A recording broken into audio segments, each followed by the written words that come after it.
You know what's interesting? As I was listening to your Blue podcast, while I appreciated it, and I wanted more, actually, I felt like I need more. Like, tell me more about this. When I was listening to your podcast on the red side of the spectrum, I really found myself identifying with that part too. So I felt a little bit like I had a split personality. And then, you know, I guess I kind of realized if it's a spectrum, right, then we kind of, at any given time, depending on the circumstances, you might fall anywhere on that spectrum. I'm probably I don't know if I'm ever going to be in the green zone, but so I just slip right past that green. I go to blue. That's our t-shirt. You're going to get the t-shirt that says earn security.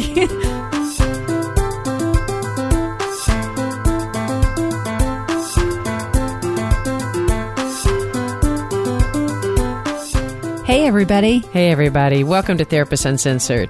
This is a podcast that breaks down interpersonal science into practical and understandable tidbits. And as you listen, I can just imagine little light bulbs of insight appearing above your head. You're going to be surprised and touched at what you learn about yourself as you get more accurate and in-depth view of your mind and your heart, and as you figure out those close to you.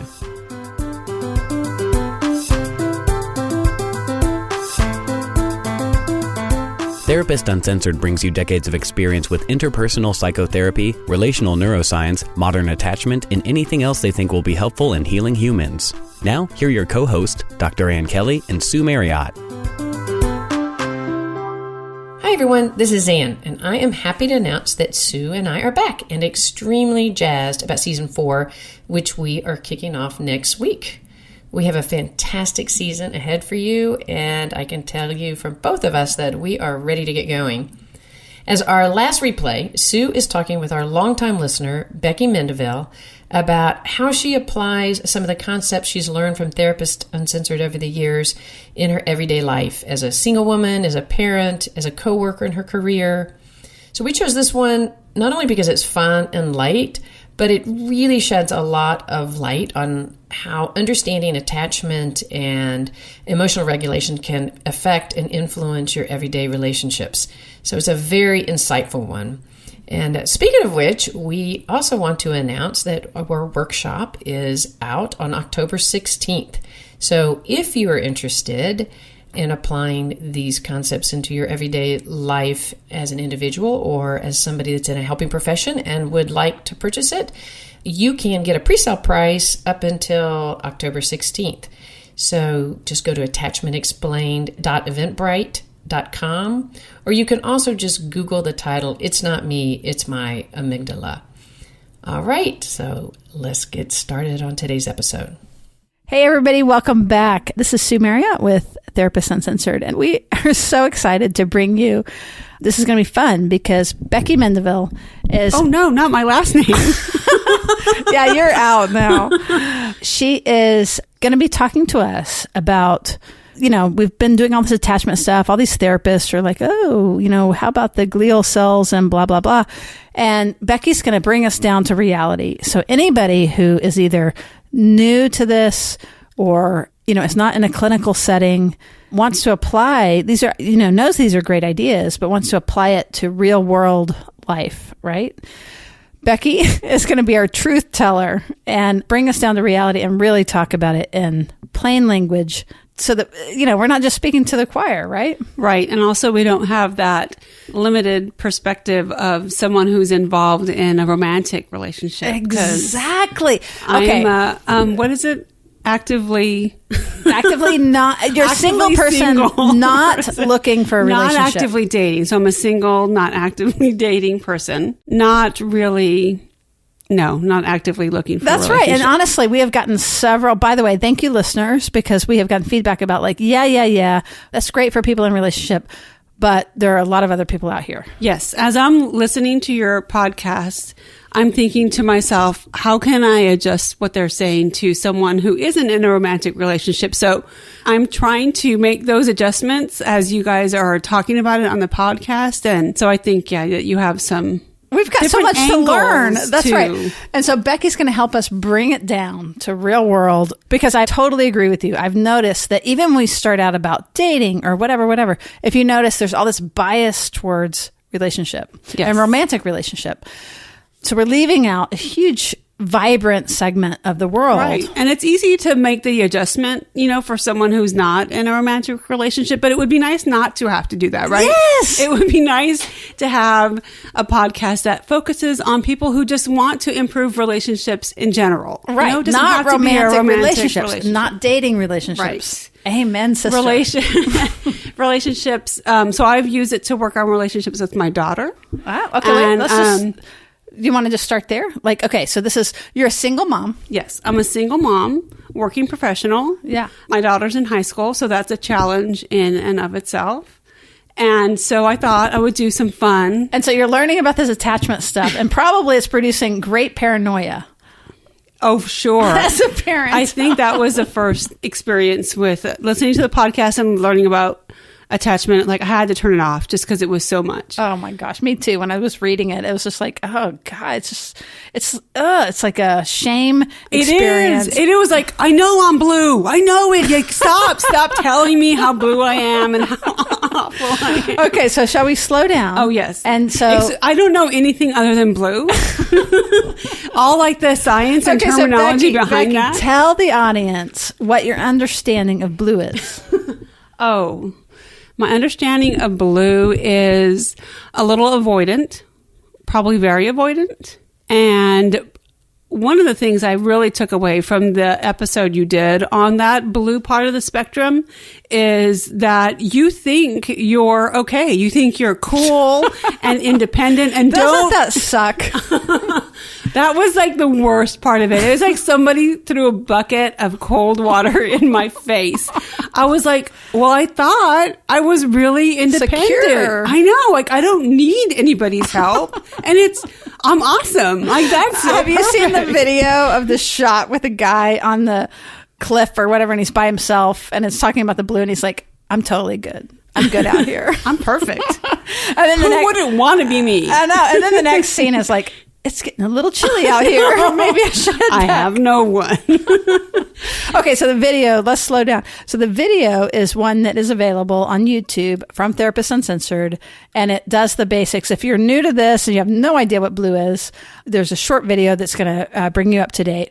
But in general, the idea is we are taking attachment and the research from attachment, instead of putting it in the annals of research, that we are bringing it to the public, which basically means we want to make it usable. And in order to make it usable, we need to think of it not as a researcher, but as a clinician, or as Becky's saying, it's just a person in the world that's not a clinician at all, but like, how can this stuff be useful? So we put it on a spectrum, and there are several episodes, and we're going to reference these in the show notes that give you the background to this. But I'm going to give you a one sentence gist, which is that the science that backs this is very profound, but the general idea is that this is the way we've interpreted it. This is a Therapist Uncensored version, putting on a spectrum. The blue is what Becky's talking about, which is the avoidant side of the attachment spectrum. And that's on one end of the spectrum, right? Right. And as a matter of fact, by the way, quick side note, Becki actually helped us do some of the graphics for I did the graphic for the spectrum, the attachment spectrum. Right. And it's been really sweet because And I still don't remember exactly what the exact terminology is, but I just remember the spectrum. See, and since she worked on it in such detail, we know it's obviously not that clear.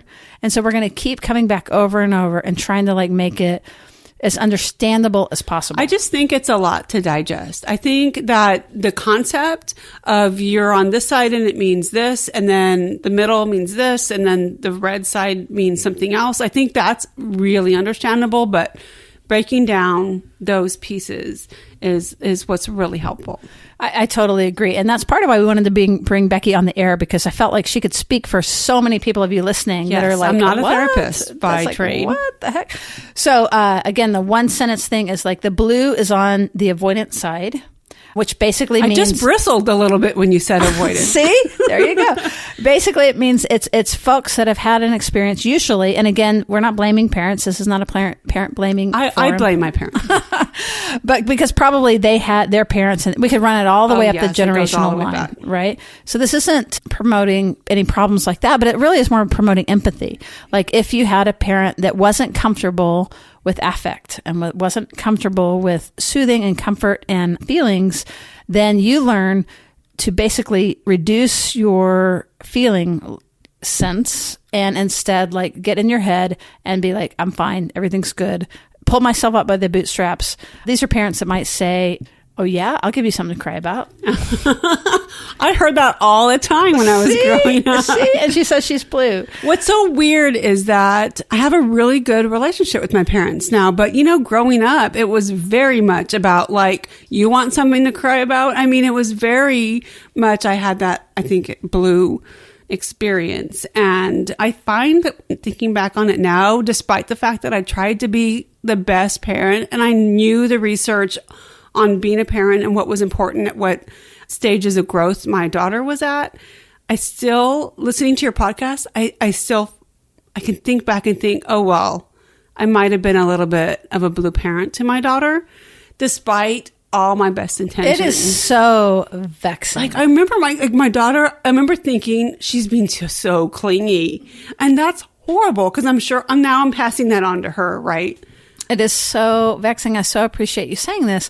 And also, but not in a self-abusive sort of way. Like, this is so unconscious, and it's basically the Petri dish that we're raised in. And Becki, I totally am right in your boat. Like, even though I could teach this and I might be doing parenting classes and teaching about attachment, I might come home and be like, I'm tired, blah, blah, blah. Like it's just so ingrained, I think. It is the cinnamon and the cinnamon roll. So it's very hard to see, and it just permeates. Plus, you don't want to take the cinnamon out of the cinnamon roll. That's really good. Oh, I love that, though. And that's part of what we're saying is it's not dysfunctional. Here's an example. Since we're talking about blue, let's just stay there for a minute. Again, that's the side that might reduce affect, meaning feelings and emotion.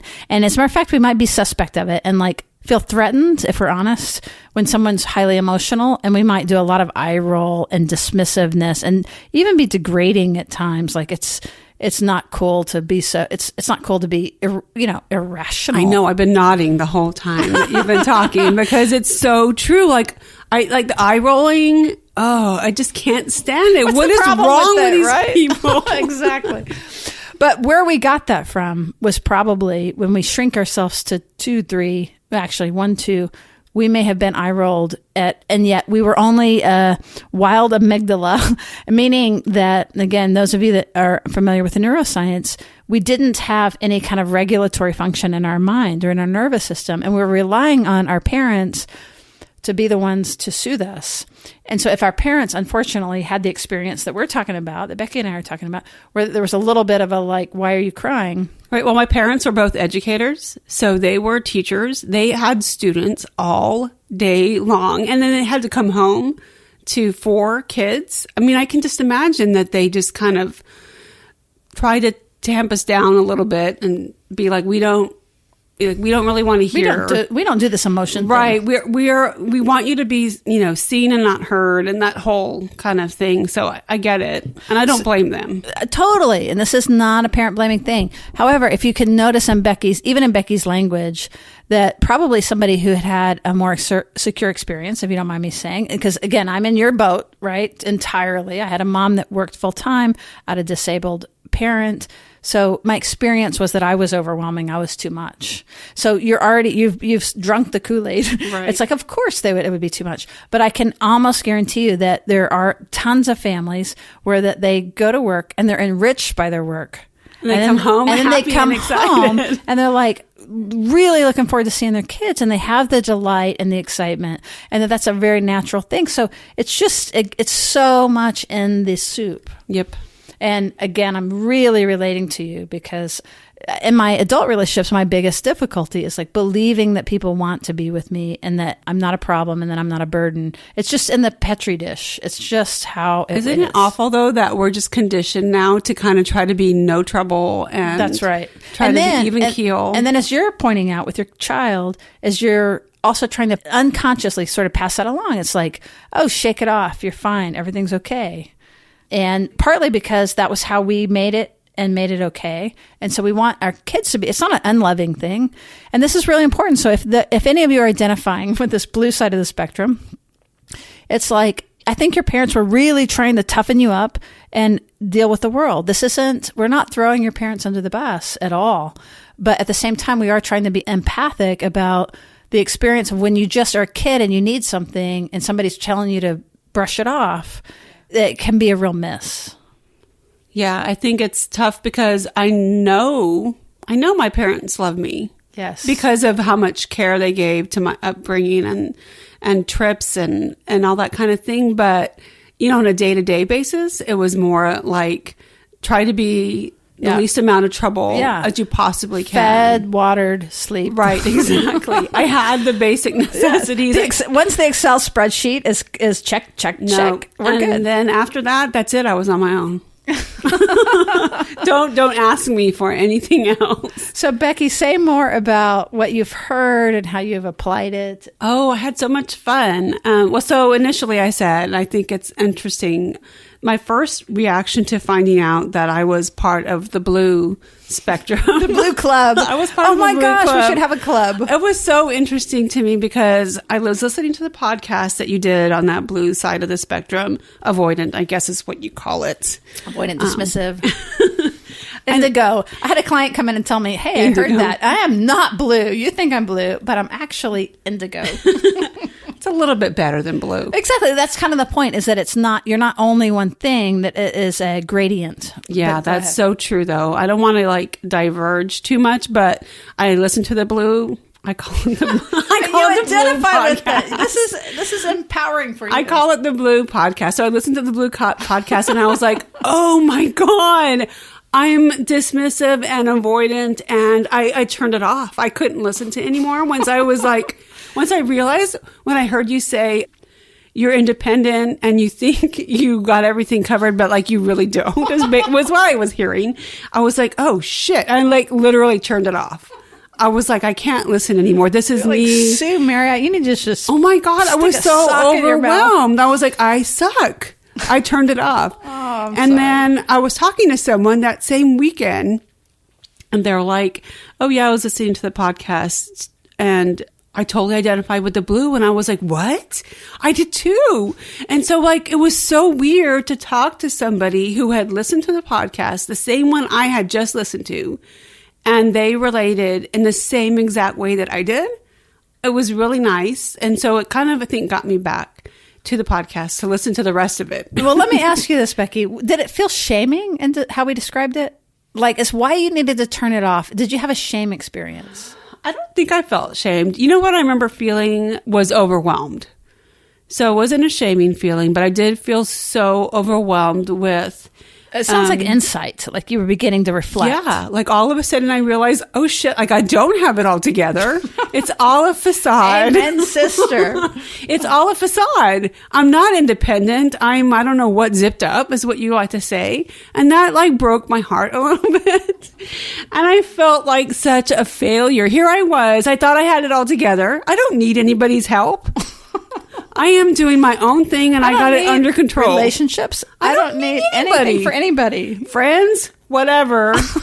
Friends are only good for margaritas. But then I realized it was actually something that maybe needed a little bit of adjustment, maybe some work.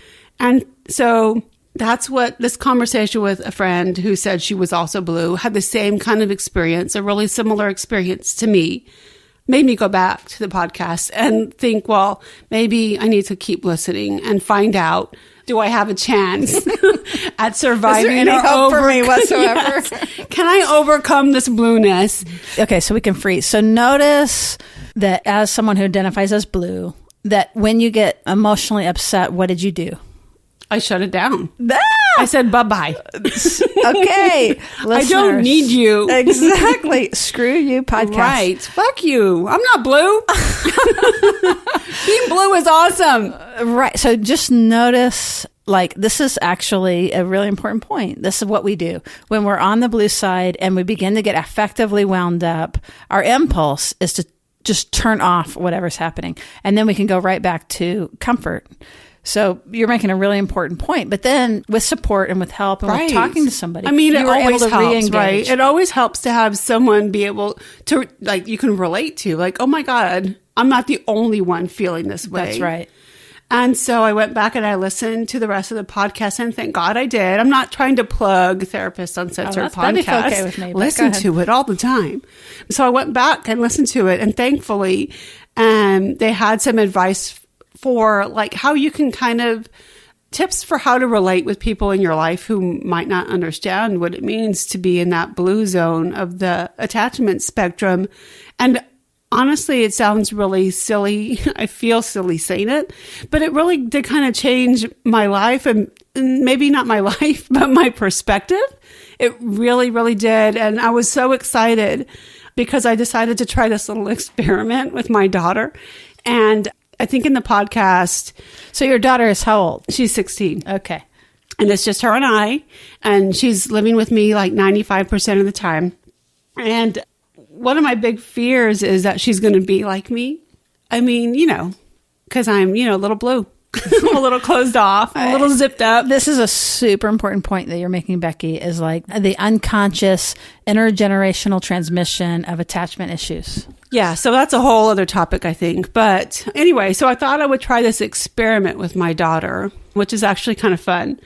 In the podcast, they suggested, and this is my interpretation, I could have it a little bit wrong, but they suggested that instead of being like a little bit cold or a little bit off-putting to people in your life, you guys talked about romantic partners, but I related it to my daughter, was to actually be like welcoming and happy and, and engaging instead of just a little closed off. So for about a week, when my daughter got home from school, she was getting home later than me because of her extracurricular activities, but so when she got home, I was home already, and she walked in the door, and I would just be really happy, so effusive. Happy to see her. And you belong to me. Oh my gosh. You belong in this family. Yes, I haven't seen you in so long. It's so good to see you. And I would say, hey, how was your day? And sometimes, depending on the situation, I would go up and I would give her a hug. And I would say, how are you? How was your day? With a smile on my face.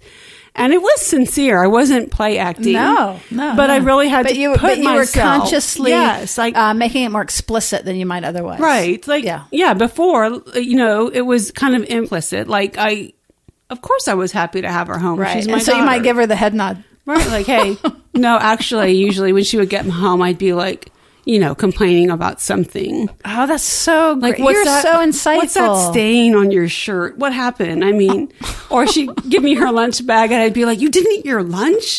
What's wrong with you? I so love what you're saying. So like real and honest. Yeah. So anyway, what was super exciting about doing this experiment was she was in such an amazing mood. And honestly, I feel like I'm making some crazy plug, like an infomercial or something, but it was really true. And I was so excited to tell Anne and Sue that their podcast works. I was so excited to give them a testimonial because what I did with my daughter and being happy to see her when she got home from school and enthusiastically greeting her when she came in the door, it totally changed how she was afterwards. Like, sitting around at home after dinner, doing her homework, she just was happy. I could see it in her demeanor. And it was crazy.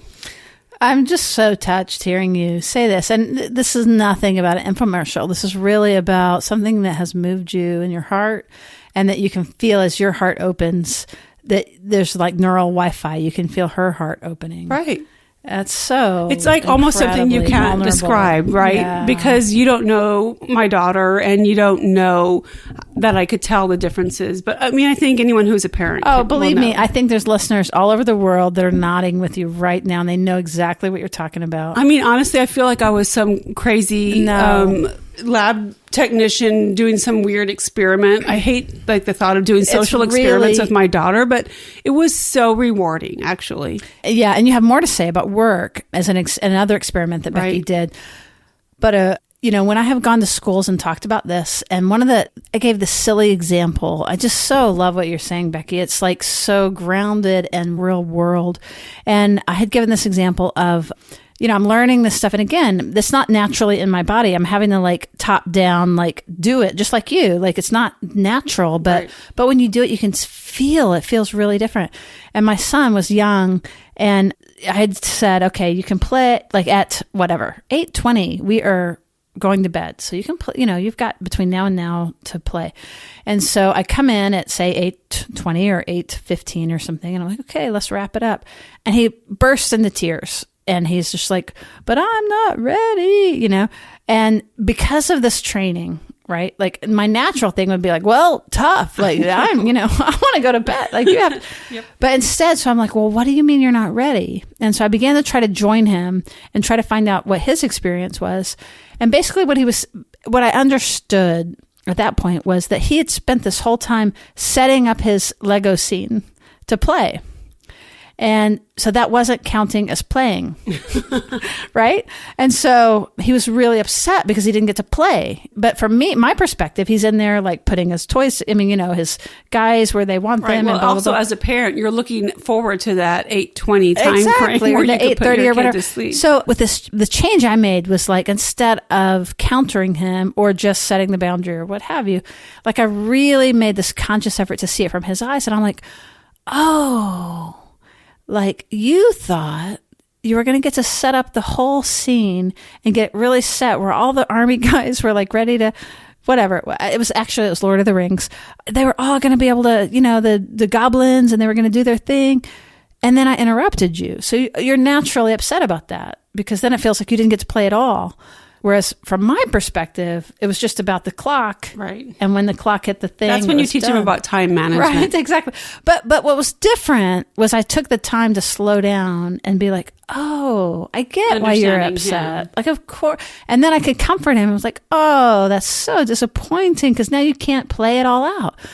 And then we were able to problem solve about like, let's save it just as it is. And then let's wake up maybe a little early so you can keep it going. Like I was so much better, but I really, just like you, Becki, I had to like shift into this other way of relating instead of it being like, oh, he's challenging my authority or like just some of these just more limiting beliefs. It's like, let me first really get in his shoes and like really understand he's not just defying me. He really had a different experience of what was happening.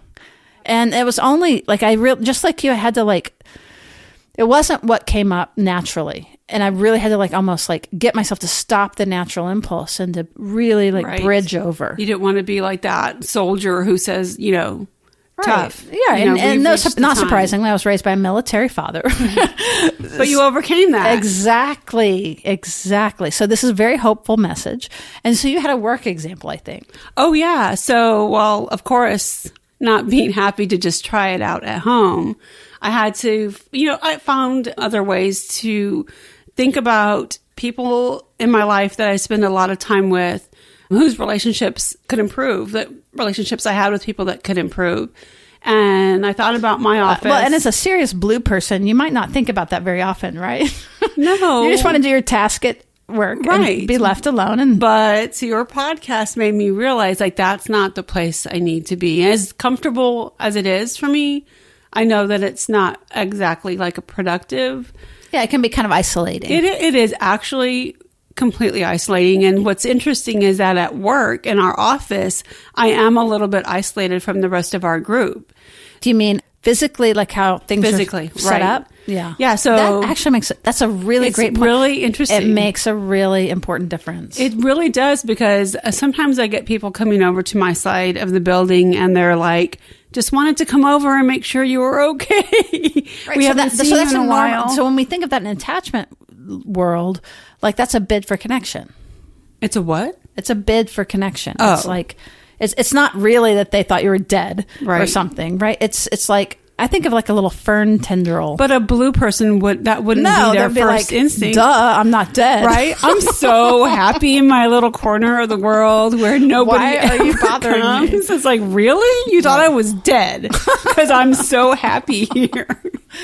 I've got my window. You don't understand. This is beautiful. So that's all what she's describing as this auto-regulatory You're in your own kind of autistic world. No, I'm not right. I'm with you 100%. Are you labeling me now? No, not at all. But it's part of it. What I'm saying is like, there's many people I know that are identifying with both of us, and that like, hey, how are you? Like that we don't quite understand. Yeah. What's what the is problem? the incoming? There's an incoming something. Do you need something from me? I know, right? You were coming over here because I don't understand. I already texted you, I know, right? I've sent you like 8 emails today. You know I'm here. Okay, so that was the old. Now, what is the new? That was the old. Okay, so in my job, I'm supposed to collaborate with a lot of people, but of course, because of the industry I work in, we do a lot of collaboration via email. But I decided that I was going to start going over and talking to people that I work with. Dun, dun, dun. I know. So bleeding edge is what I'm doing. And so I would go. Wait. Bleeding edge. Bleeding? I'm not sure why bleeding's the word. Oh my gosh. Because leading edge is not enough. It has to be bleeding. Oh, okay. Listeners, pay attention. This is so awesome. This is exactly. Well, maybe the cutting edge. So cutting edge isn't enough. It has to bleed. We want blood. Bleeding edge. That's right, because we're not sick unless we have a fever or have lost an arm. Or you're bleeding out and exactly. You almost can't be You saved. have to like have something to point to. It can't just be that like, Look at the blood. That's proof. Oh, Lordy. It's horrible. I know. Okay. It's almost as bad as synergy, I think. Synergy? Have you heard synergy, I hope? I don't know. Synergistic? No? I know the word, world. but I don't know how you're referring to it. It's horrible. People want to come and create synergies with us. It's so useless. Is that kind of like morale? As a blue person, I'm like, I don't need synergy. I just got to do my job and I'm good. What is my task? I my know. Excel spreadsheet. Check, you are getting in the check, way of my Excel check. spreadsheet. Synergy does not fit in any category. You told me what I had to do. I wasn't told synergy was part of it. Change my job description and increase my salary.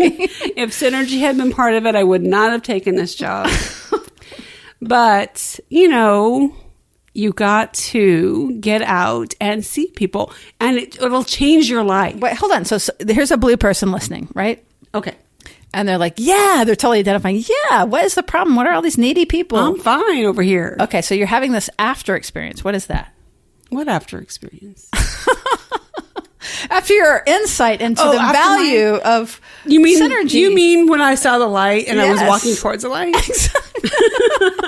Ding, ding, ding, ding. Okay, so when I saw the light, started walking towards the light, I realized I needed to get out and engage my coworkers, my colleagues. Not because my brain was telling me. Not because your Excel spreadsheet said go engage your colleagues. Not because I wanted to engage with my colleagues. I just felt like maybe that would help me get to the green zone, which is supposedly the place to be, right? It's nirvana, is what I hear. Nirvana.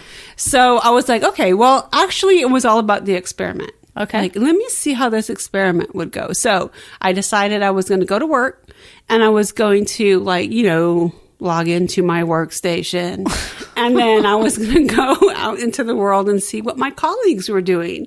So I went over to their side of the office. And you physically walked over? I actually walked over. I put tennis shoes on first. Because I didn't want to, wear out my wedges. So I put my tennis shoes and walked over to that side of the building. And I was like, hey, guys, how's it going? And I would go and I would... And they were like, who are you? You work here? I forgot what you look like. You don't look like your picture on the screen. Am I in trouble? Yes. And then my boss was like, what are you doing over there? Get back to your area. No, but... So I walked over there. And I would just go check in with people. I had a reason to check in with them because we were working on projects together. So I would go over to one person. I'd be like, hey, how's it going with this? Blah, blah, blah, blah. And we would talk face to face, which was odd. But did you find that enjoyable? Be honest. I'm thinking about it, right? I have to think about it. Was it enjoyable? I think it was rewarding. Okay. That's different. So, yeah, that's right? So I'm not going to actually make the stretch to enjoyable probably, but I think it's rewarding. It was value added. You know what's really weird, actually, is that I find now that I really like talking to people face to face. And sometimes I get annoyed when they're not at the office and they're working from home.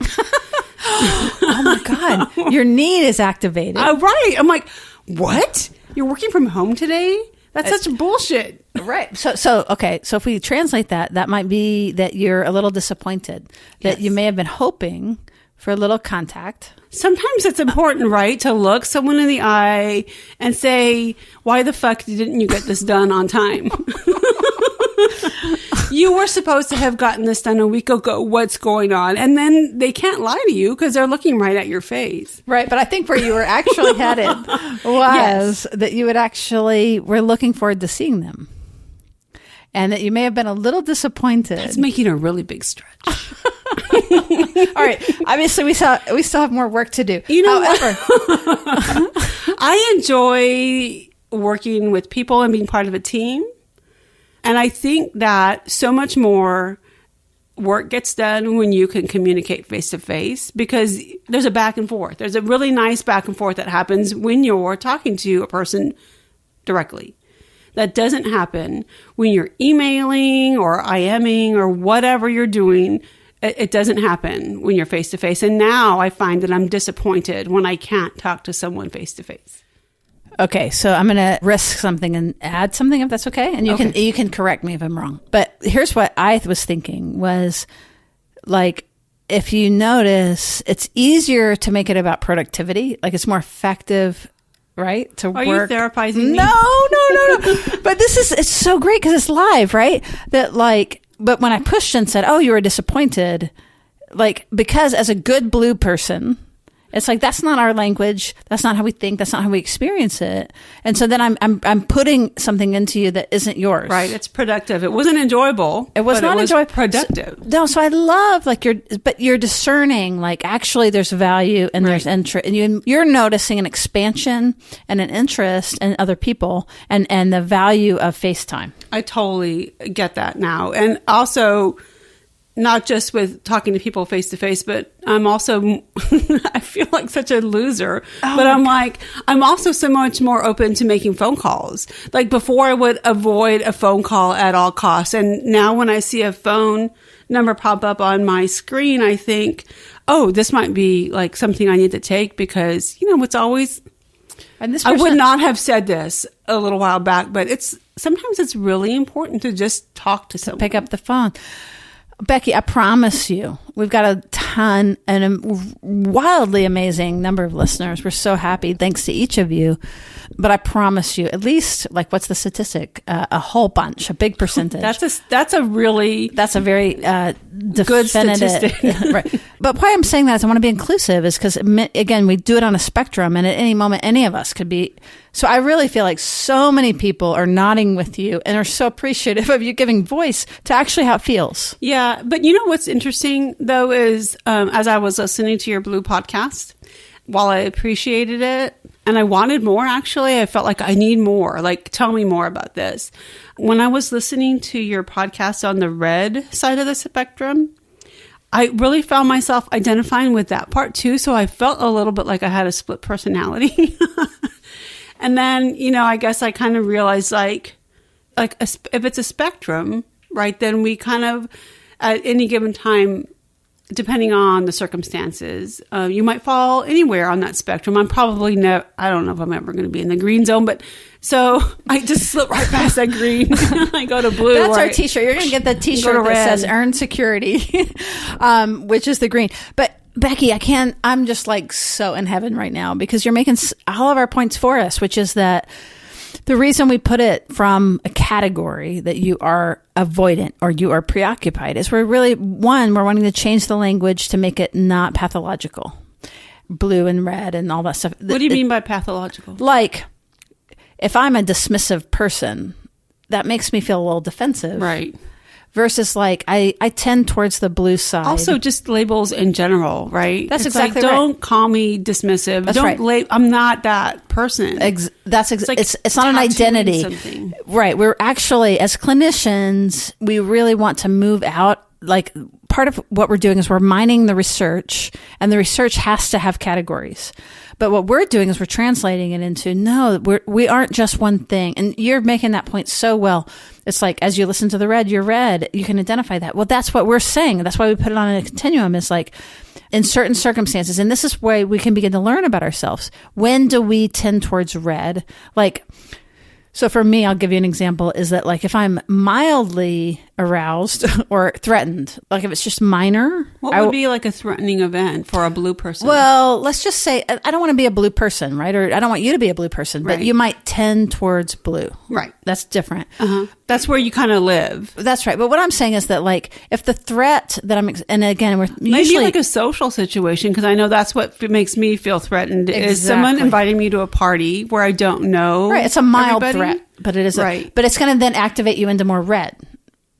Because now you're like interested in connecting, but you're nervous about it. Is that right? Right. Like so if anxious. if it's a mild threat, that's how it is for me. Like if I'm mildly threatened, I'm going to get more preoccupied. But the higher threat, and we don't typically say, "Oh, I'm being threatened right now." We just enact the blue and we enact the red. So, but what we're trying to do is help you be more conscious. And if you could see me, I'm like flipping my hands together, like I'm done with you. You know, it's kind of like what it's Becki turning off the podcast. Right. It's I gotta go now. I gotta go now is a higher, for me, I think everybody's a little different, but for me, the higher threat, I'm going to go to blue. The lower threat, I will tend to get a little more preoccupied. And that holds true for the kids. The research on the kids is like, if they have hope that the parent will come back, then they're going to be more red. If we're insecure. But if we don't have hope at all, if we've just like, this is Lost too hope. painful, Right. it's too hard, then we're going to shut all the way off and be like, I don't need you at all. Screw this whole thing. Is there a color for that? Screw the... Well, that's the blue. That's the blue. Seriously? Yeah. And so I'm mixing, for those of you that are a little more like following all of this, we're using this spectrum, but we're also adding polyvagal theory and arousal to this. And basically, it's a lot of information to process. Becky's like, don't do it, Sue. So, don't like, if we're do looking at the spectrum right now, Yeah. and we see the blue over here on the left, right? because left brain, Excel spreadsheet, Cold. linear, logical, Cold-ish. it's more thinking. And then, Tin Man as it goes in Wizard of across, Oz. the green is in the middle, Yep. and the green is like Integrated. Angels Perfect. singing, Exactly. and the light. The sun is always shining. Yeah, and again, bright. and the green's butterflies and unicorns. But it doesn't mean that we're so happy. It simply means that when We're not when crap, activated. Well, when crap happens, we can be dismissive or be we're flexible. The more you're close to the middle, you're flexible in how you respond. So if you're in the green zone, yeah, and some like shit hits the fan, right. What are you going to do? Well, again, it depends on the shit. But like, for example, a secure person, which is what Becky's saying is in the green zone, gets into graduate school, works really hard to get through. Guess what it does? It makes you preoccupied because your whole job is to figure out what it is the professors want from you and to give it to them. So that's just an example of like, you're still a secure person, but you're going to get very attuned outside of yourself. And so what if you're a secure person and you're in the workplace and you get a promotion and you get activated because of the expectations that are put on you? Or yeah, I mean, that's a great example. So if we have been raised in the green, then even if we get a little preoccupied or a little blue, if we get a little red or a little blue, or if we get a little bit where we're more reserved and we hold our cards close to our chest, or if we get a little more activated, the idea is that we're flexible and we're doing that based on the environment, and that very quickly as the environment resolves, we're going to move right back to green and be able to go like, oh, I got really nervous. Okay, so it's totally It's normal flexible. to be kind move. of in your natural state that you're in the green zone. That's right, but move. if stuff happens, you might go red or towards the red or towards the blue And that's healthy. for a little bit. That's considered healthy. And then you kind of regulate and That's get right. back in your natural state of green or whatever. That's exactly right. So I don't have to necessarily be worried as a parent if of course I want my daughter to be in the green zone, right? Because I want to feel like I've done a decent that job. she's integrated. Right? Thoughts and feelings. But if it's finals and she's stressing about her grades and, tests and all this stuff, she's going to go a little bit to the red or a little bit to the blue. That's exactly or right. Or whatever works for her. And teenagers, by the way, normal. It's completely normal. What you're relying on is, can she turn to you as a secure base? And like when she's in trouble, does she talk to you? Or does she find another secure? Because as they get older, it's not always us. It might be a girlfriend or a boyfriend or whoever. But basically, can she use relationships? Does she have someone to talk to? Yeah. Is she able to return to someone that she feels safe with? So what would it look like if she didn't have that person or people in her life? Well, that might be where there's more, like what we're describing is that like if you can fluidly move along the whole spectrum, you're in good shape. But as we get further out to the edges, more and more blue, more and more bright red, we get more inflexible. And so basically what that's a sign of is that how we see ourselves and how we see relationships is kind of monotone. And we distort it a little bit. So somebody might say, hey, babe, I love you. And they might hear, they're just saying that because they know that I'm mad. Or you see what I'm saying? Yeah. Like things get distorted. And there's not so much flexibility. It gets either like amoeba-like on one side or very... And does that go back? I mean, once like maybe the threat or the uncomfortable, like stressful situation gets removed, would that go back? Or would they still hang out in that area? Well, if you're actually talking about true attachment disruptions, we will kind of gravitate. And we're not even talking about disorganized at this Attachment point. disruption would be something like your parent leaving or your divorce or something like that? Or those are possibilities for sure that can cause some. But really, attachment disruptions happen between 0 and 2. Oh, okay. Very early. So it's it's basically... So if my daughter's life was stable and pretty happy between 0 and 2, I don't have to worry about her. I know your daughter and love her dearly, and she's a very solid kid.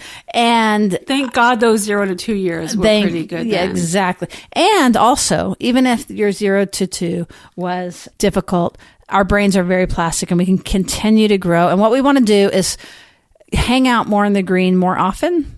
And then as we shift red or blue, like sort of understand more like, oh, I'm really nervous. Do you need to really focus to make sure that the hanging out in the green is happening?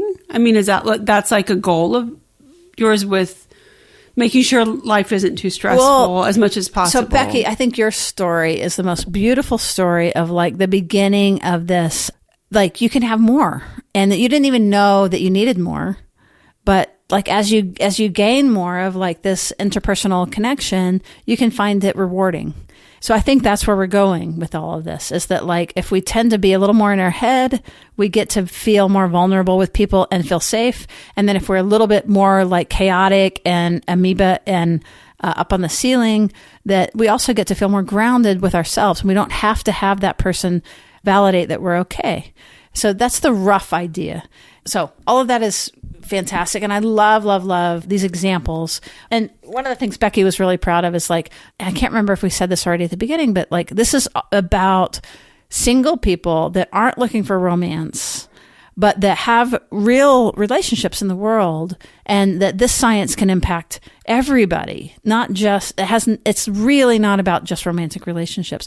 We can also apply this up like to our parents and down to our kids. That would be interesting. Yeah. And there's another podcast that we mentioned. All of this we'll put in our notes, but about aging and attachment, and how that, again, our attachment issues get stirred up more when we're in threat. So it's not like when everything's good, we probably all look pretty good, but it's actually when there's threat. So when people age and their bodies begin to lose function and their minds begin to get looser, their attachment stuff comes up again, just like in a breakup or birth of a child, or, our child hitting the age we were when we had our trauma. All those things will reignite the attachment issues. It doesn't mean that you haven't worked on them in therapy and that you haven't done great work. It just means it's another, I think of it like, instead of like a circle, like, oh, I'm good. Oh crap, I'm bad. Oh, I'm good again. I think of it more like a corkscrew. So like, I'm good. And then like, oh, I'm in the dumps and all these things are happening to me. But when I come back out of it, I've moved forward because I've learned from there, and I come back out at a different place. And even if I go back down, it's progressive. And I'm mapping my internal world better. And I'm also mapping you, Becki, better, and people close to me better, so that I can feel more secure in the world. So if you don't respond to my text, I'm not going to be like, Becki hates me. I might say, Becki's a little overwhelmed, and this is what Becki does. Yeah, it's interesting that you mentioned the corkscrew time, because when I was in college... Because we want to have a glass of wine? Is that why? Well, what it made me think of was when I was in college and I was taking classes on literary theory, it seemed like we always defined female time as cyclical and male time as linear, but now you're introducing this concept of a corkscrew, which I think is super, super interesting, because, I do non-binary. I do think that it's not just as simple as linear. So I think linear might be linear with some hills or something, Man, mic drop. You just did great. I mean, because everything's going right towards non-binary, really, like all these different places. And so this idea of the attachment spectrum is the same thing, right? That there's nothing linear and there's nothing circular. Right. It's both. It's a hybrid, right? It's a hybrid. That's right. I feel kind of silly doing it, but it seems like spectrum applies to so many things. I listened to this interview where they were talking about psychosis being a spectrum also. So, you're not just psychotic or not psychotic. It's a spectrum of psychosis. Yeah, I definitely have been psychotic in moments in my life. It's not that easy. You can't just say... And right. I think that goes for everything. Sexuality, you name it. That's right. Gender. And just to wrap up, like, that's a really great example of like why that the blue saying like, I'm good. What's the problem? That you can hear now that it's deactivating curiosity. It's deactivating the spectrum by just brushing your hands and like, what? I'm healthy. What's the problem? Well, yeah. Like when you talk about, zipped up, like imagine being zipped up in your mummy sleeping bag exactly. And you have no exposure to the world at all. Zipped up you're in your good. mummy. Yeah, exactly. But you're also not getting anything. You're not. There's nothing else happening. There's no continuum there, right? Right. It's this isolated. So we are ruining blue for so many people in this moment, just like it's been ruined for you. Right. They say the AA ruins drinking. You cannot This hide podcast anymore. is going to ruin avoidant attachment. There'll be no more zippers. And on that note, I think you have been so wonderful to make this point from a different perspective. We so appreciate you, Becki Mendivil. Why do you keep calling my name out like that? Because I want the world to know. I'm going to get all these Facebook friend requests now. I don't know what I'm going to do. So if you would like to find Becki Mendivil, you can check the show notes, and we'll see whether or not she actually adds her contact information yes, or not. Yes, please check out my Bumble profile. And you know what you all should do? You should all like try to find her and like give her kisses on the cheek, or just like adore her and stuff to like mess with her blue status. I'm not zipped up in the sleeping bag, but I'm still just a little zipped up. So we're working on that. And thank you so much, Becki, for sharing the influence that this podcast has had, but also for really, I think that you have inspired so many people right now. I can almost imagine the letters we're going to get. We get them after most podcasts. And also for our listeners, those of you who have been writing and encouraging us, it means so much to us. And this is why we're doing this. This is why we brought Becki on. This is a labor of love, and we hope that to continue. And honestly, I have to tell you, there's been several messages that we've gotten that were basically, they were lost in space. But in particular, there's some people from Turkey that have reached out to us. We want to say thank you. I can't tell you how meaningful it is to us that what we've been producing has really impacted people. So we really want to let you know that we're hearing that and we appreciate it. So if this is new to you, then please go to the video that is on our website at therapistsuncensored.com, and you will be able to check out this short little free video where we explain what the heck we're talking about. And then also there are obviously tons of podcasts that are free for you to check out. And please subscribe. And the most important thing you can do is review us, because that lets the world know that this is good, valuable content, and share it freely. Okay. Thank you so much, Becki Mendivil, for joining us. You're welcome. It was a pleasure. Mendivil. You want to give my Twitter handle too while you're at it? Please. Would you like to? Okay. Everybody check out to see in the show notes whether or not Becki added her Twitter handle. And if she did, we're going to all applaud her. And if she didn't, we're going to totally respect that she is taking this at her own pace. Thank you. All right, everyone. I hope you guys enjoyed that episode as much as I did. And that wraps up our season 3. And we are very excited to be back next week, beginning of October, with season 4. Sue and I are really excited about the season ahead, and hope you all will join us. All right, take care. See you around the bend.